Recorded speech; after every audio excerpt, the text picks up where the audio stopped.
Prohibido olvidar a través de todas las redes sociales de la plataforma comunicacional Punto de Corte.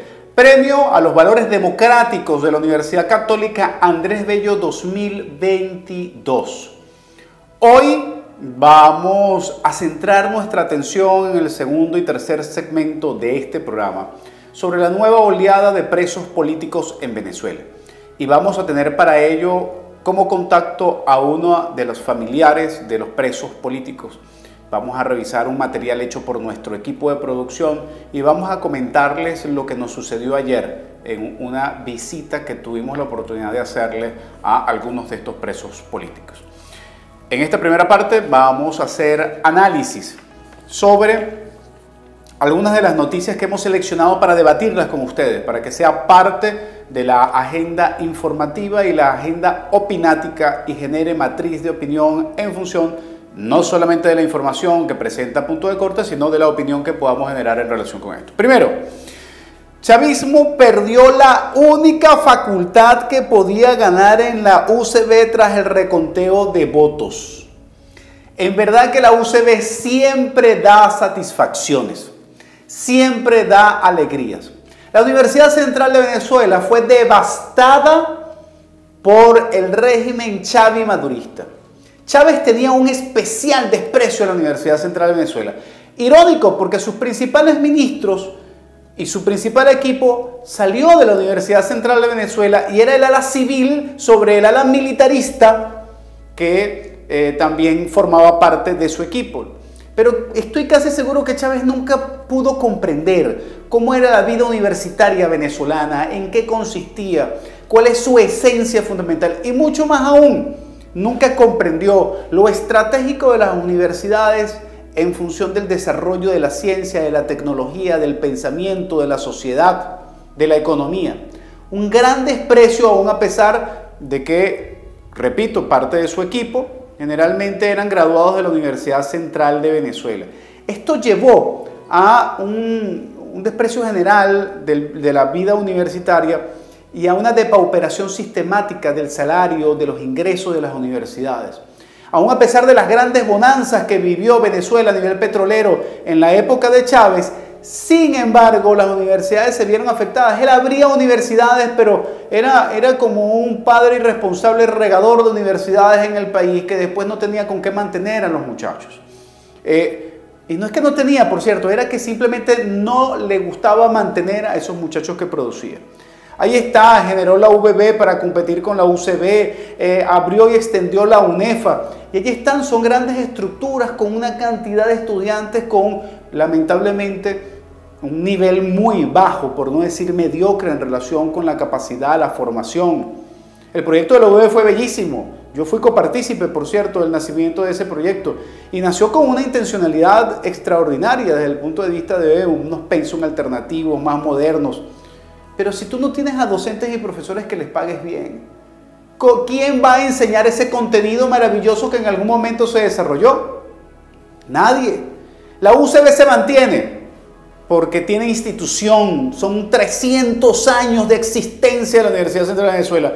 Solamente la institucionalidad soporta, después de quebrar el chavismo, la universidad, solamente la institucionalidad lo soporta la posibilidad de la vigencia y de que todavía siga siendo la principal universidad. Y sigue siendo tan principal que esa realidad no podía ser dejada de lado.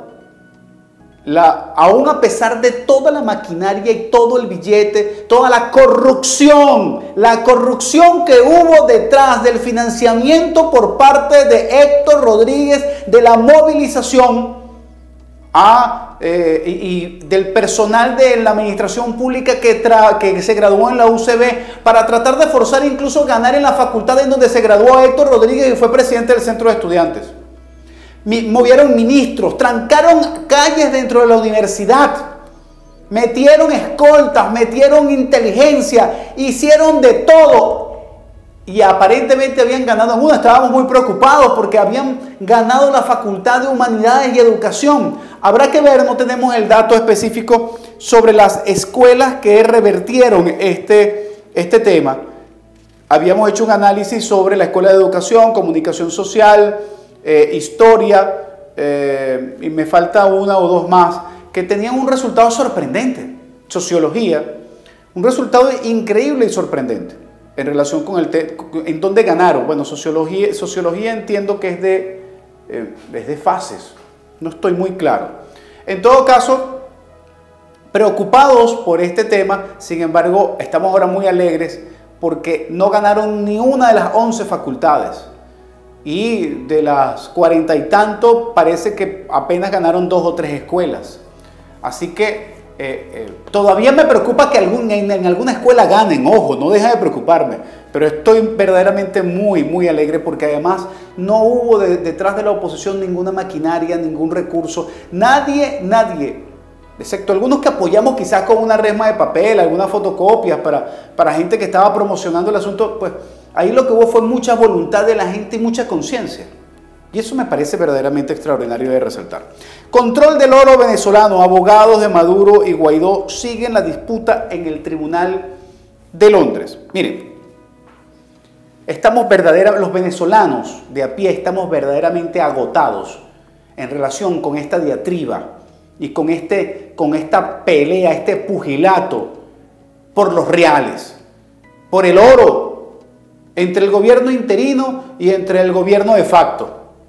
O sea, la despreocupación y la desconexión con la preocupación de la gente mientras están e invierten grandes cantidades de dinero para poder pagar a bufetes y lobistas para poder tener el control de un oro que al final no beneficia a nadie.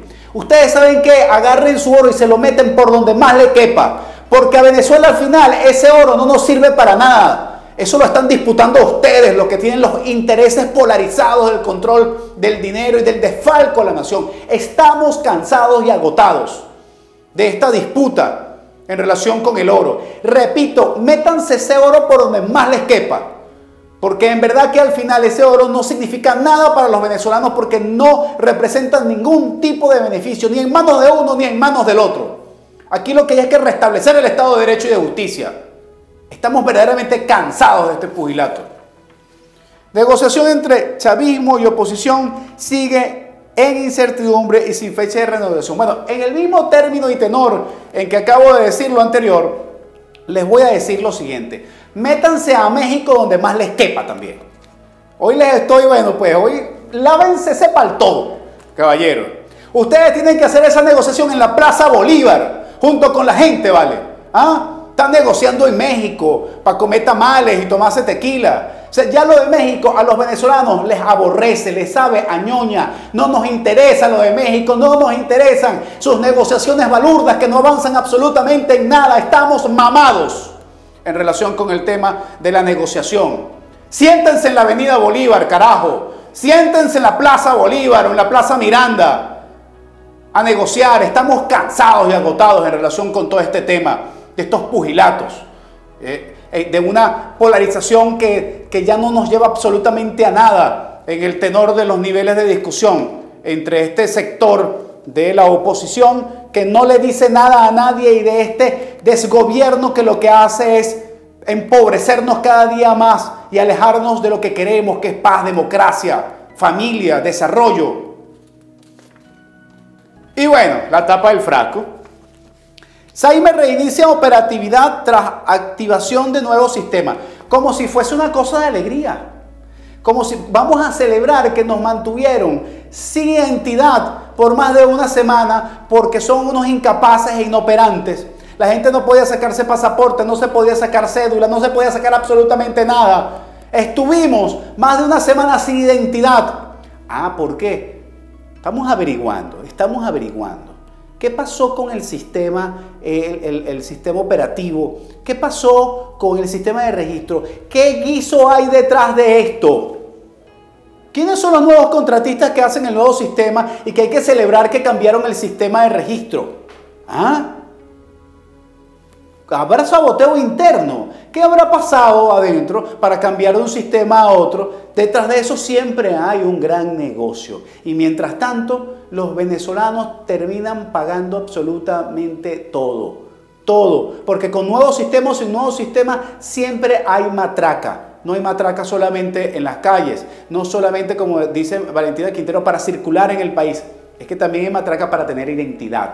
Si no, díganselo a los compañeros de Amazonas que tenían 9 meses sin Saime. Y si no llegamos aquí y formamos un rolitronco de ruido, entonces no le activan el espacio que habían refaccionado, pero que no tenía el sistema activado. Vamos a una pausa respectiva de esta hora. En el próximo segmento hablaremos sobre nuestra editorial.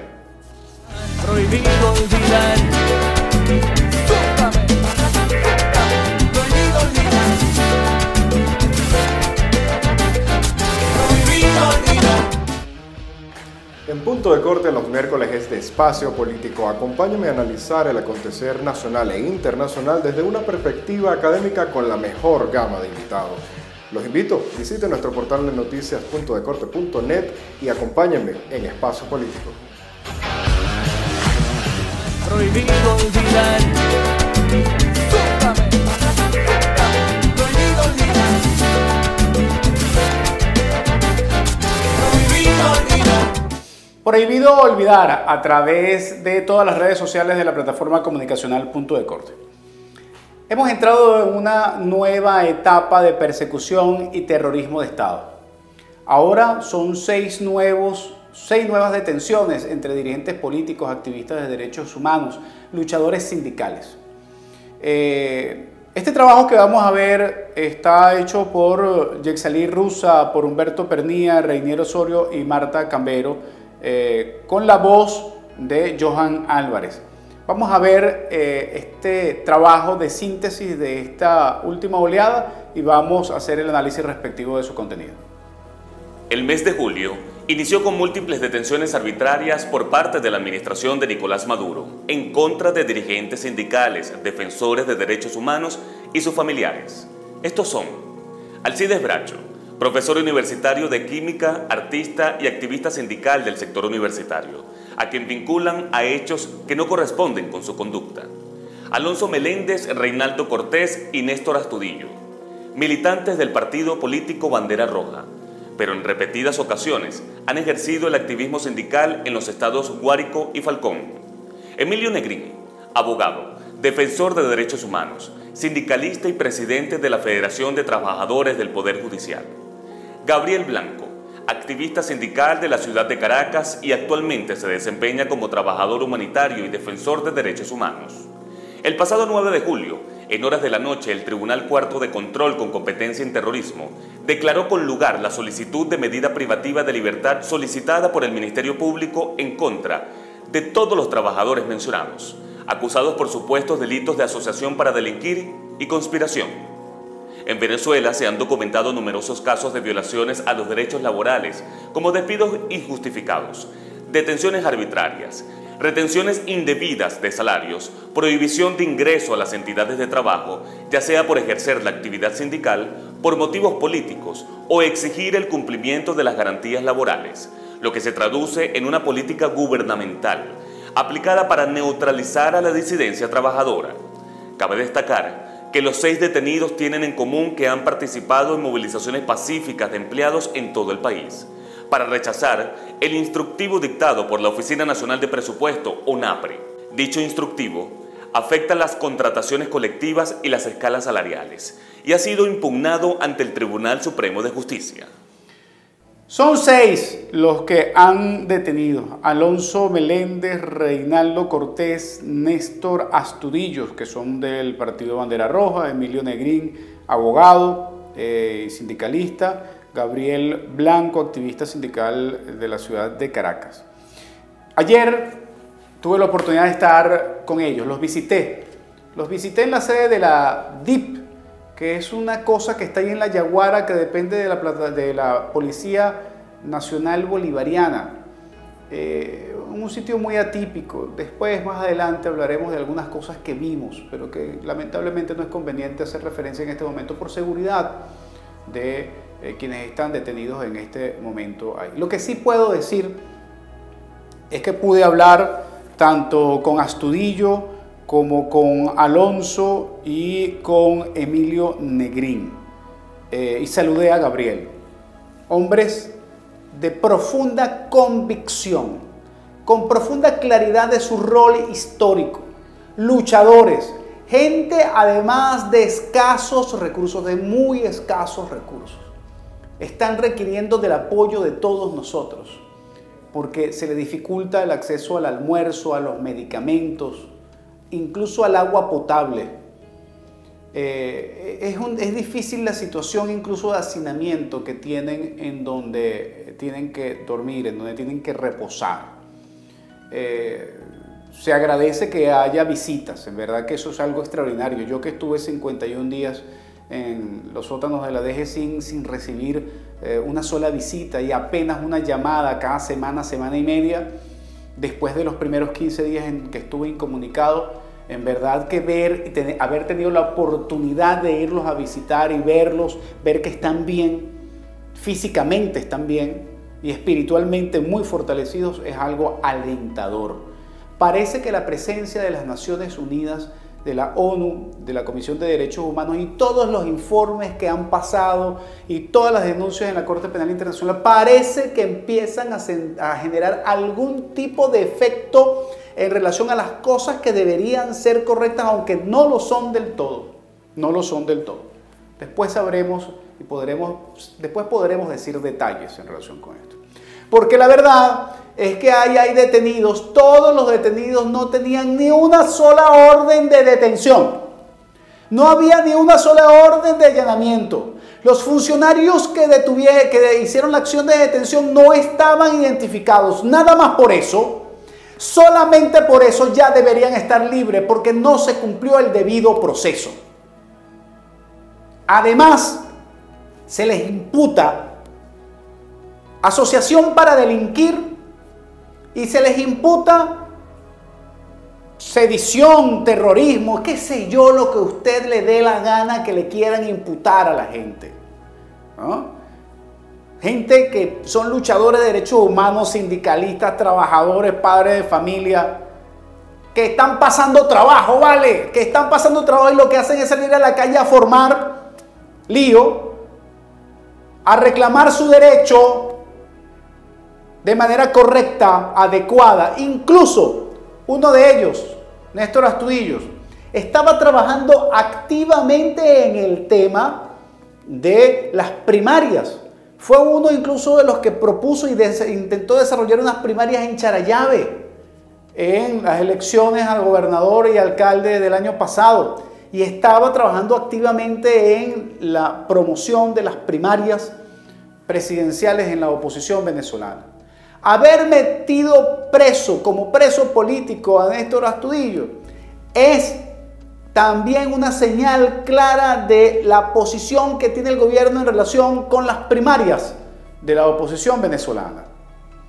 Pero sin duda que lo más preocupante es que al final todos somos susceptibles de ser señalados por el sistema imperante hegemónico en Venezuela, simplemente porque hay que meterle un parado a todo el tema de la movilización y los reclamos sindicales que se estaban dando y se están dando en el país en relación con el tema de la ONAPRE y de los salarios y de las pensiones.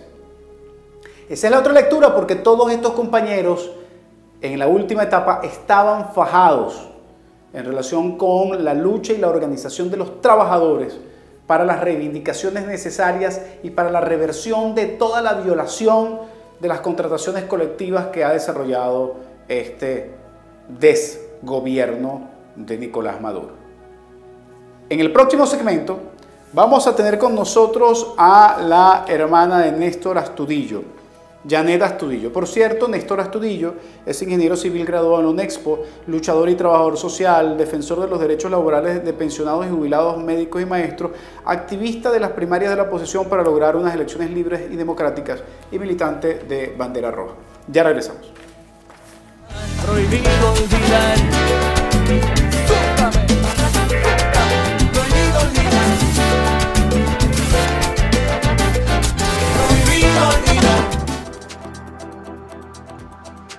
El equipo de corresponsales de Punto de Corte, ubicado en las diversas regiones de Venezuela, está preparado para llevarles todos los detalles y acontecimientos informativos de un país sumido en distintas crisis, con protestas diarias por servicios públicos, salarios, educación y derechos humanos. De lunes a viernes en el noticiero de Punto de Corte, por todas nuestras plataformas digitales.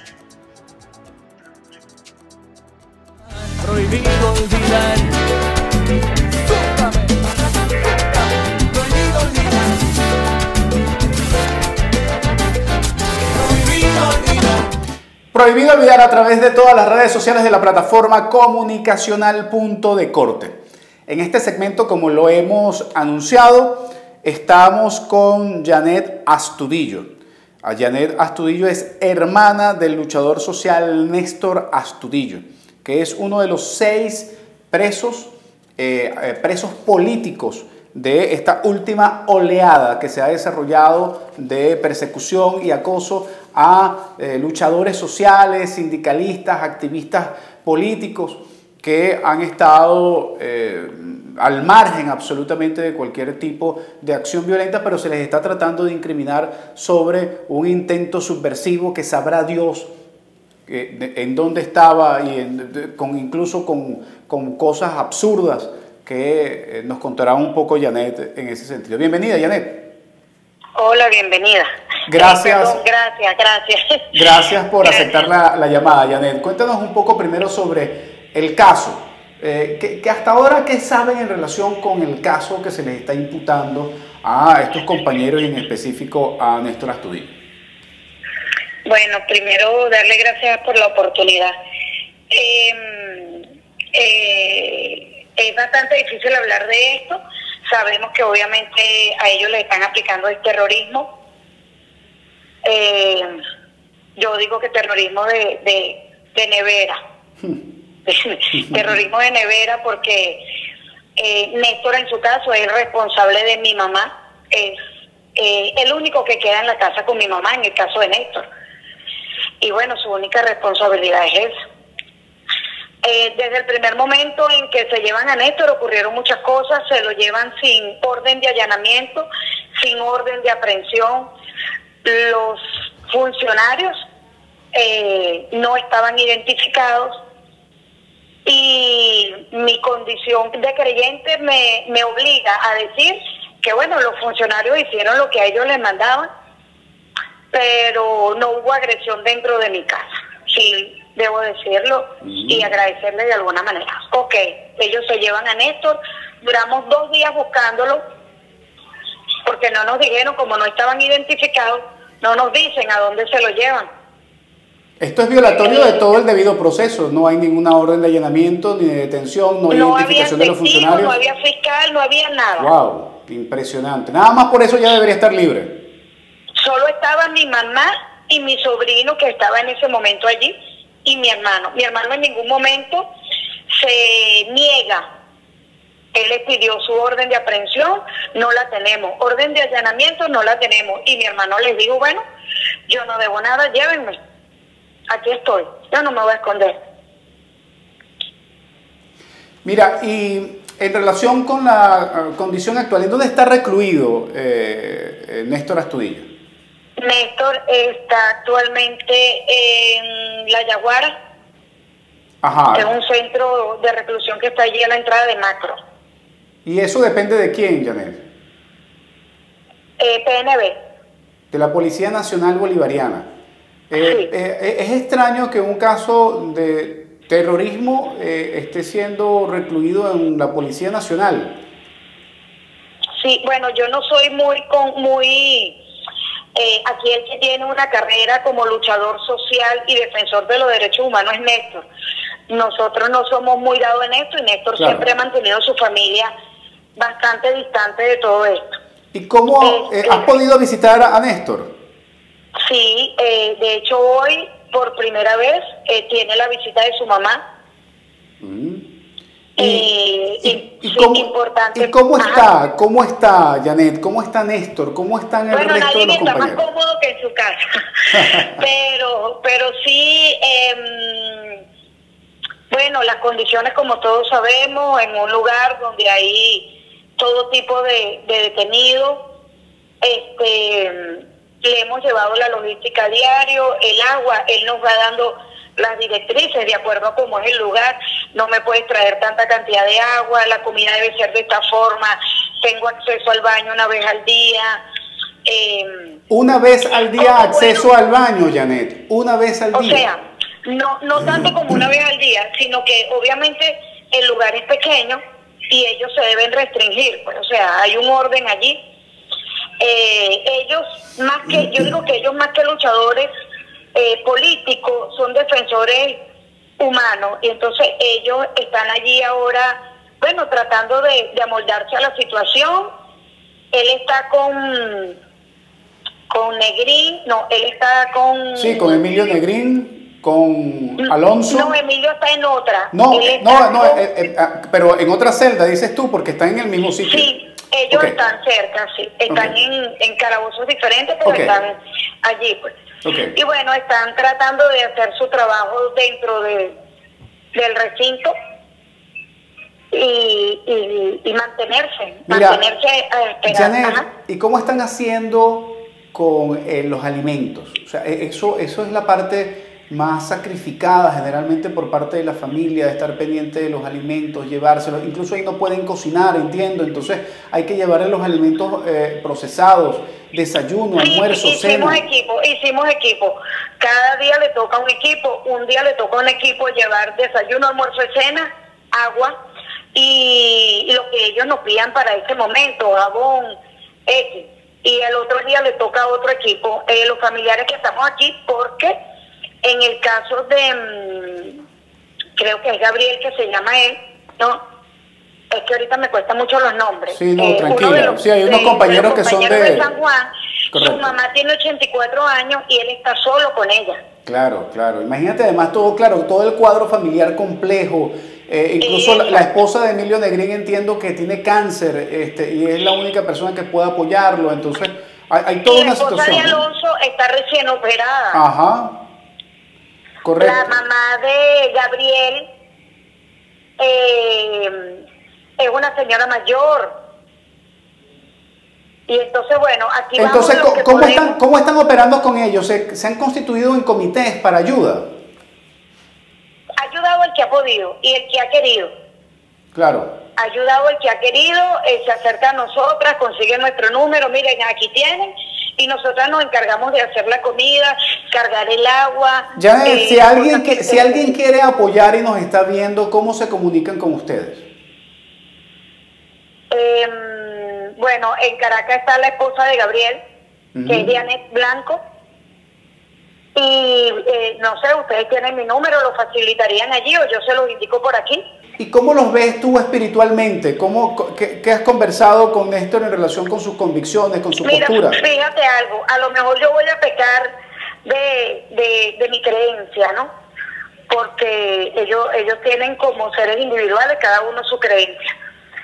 Pero nosotros los vemos, nadie está más tranquilo que en su casa. Pero sí, bueno, ellos están tratando de sobrellevar esta situación con mucho temple, muy firmes, como decimos en criollo, que no la debe, no la teme. Y ellos están allí, no son 2 días, en el caso de Néstor Astudillo, es dirigente social, humanitario desde los 11 años de edad, no tiene esposa, no tiene hijos, porque él ha dedicado su vida entera a hacer trabajo social. Él es ingeniero, ¿no, Él Janet? es ingeniero civil, sí. También desarrolla sus actividades como ingeniero civil. Actualmente trabaja para la Fundación Abad. Ellos están haciendo allí la especie de un, ¿cómo lo llamamos? Un ancianato con un orfanato. Ellos están haciendo unas instalaciones para recibir a ancianos y niños de la calle. Janet, Eso queda aquí en Charallave. eso es en Charallave, por supuesto, porque ustedes son de Charallave, ¿no? Sí. Janet, ¿qué le dirías tú si tuvieses la oportunidad de hablar con alguien del gobierno que tuviese la posibilidad de mediar o facilitar sobre el tema de la detención como preso político de Néstor Astudillo? ¿Qué le dirías? ¿Qué le pedirías? Primero, que se le garantice un sano juicio, que se les garanticen sus derechos humanos. Todo es probable, todo lo que la acusación dice es probable, es probable, es probable. Creo que si a lo mejor peco de exagerada, pero si algo quisiera matar Néstor Astudillo hoy en día sería el hambre. Él cuida de su mamá, él es el único encargado de su mamá, y eso, que se les garantice su salud, que les garantice su integridad. Hasta el momento solo hay presuntos, y que se garantice no solo de Néstor, la integridad de ellos todos. La integridad física, la integridad de salud, su comida y un sano curso en todos ellos. Hoy hubo una movilización a primeras horas de la mañana. Sí, frente a la Defensoría del Pueblo en la Plaza Morelos. Exactamente. Sí, ¿qué información tienes sobre esa movilización? No, fue una movilización muy corta. Allí básicamente también se exige eso, un sano proceso, un justo juicio. Nosotras confiamos en un Dios que sabe, que los conoce a ellos como hijos. Son dirigentes sociales, sí lo son. Todos dentro de una sociedad tenemos una función. Yo recuerdo siempre desde pequeña aquello que se hablaba del taller del maestro. Dentro de este taller que llamamos Venezuela, dentro del taller que llamamos Mundo, cada quien tiene una función. La función de ellos es defender, abogar por la tercera edad, por los maestros, por los médicos. Y yo me atrevo a decir, conociendo a Néstor Astudillo, que le toca defender al funcionario público que hoy le dio palo, y Néstor lo va a defender él, porque ellos son luchadores sociales. Ellos no son, aunque suene feo, ellos no son AMPA, no, ellos son luchadores sociales. Muchísimas gracias, Janet, por este testimonio y por este llamado en relación con el caso no solamente de Néstor, sino además también de estos nuevos 6 presos políticos de esta oleada de persecución por parte del sistema político. Permíteme, quisiera, fíjate, hay algo que yo siempre hago la acotación. El hecho de que ellos pertenezcan a un partido político, nosotros tenemos el libre albedrío. Decidimos si creemos en Dios o no creemos, y decidimos una corriente a la que seguir. Pero principalmente todos ellos son defensores de los derechos humanos de cada una de las personas que conforman esta sociedad. Vale, perfecto, Janet, muchísimas gracias. A ustedes. Y muchísimas gracias a todos ustedes por prestar atención a este caso, esta nueva oleada de persecución a activistas de derechos humanos y activistas también de los derechos políticos. Será hasta un próximo Prohibido Olvidar. Prohibido olvidar.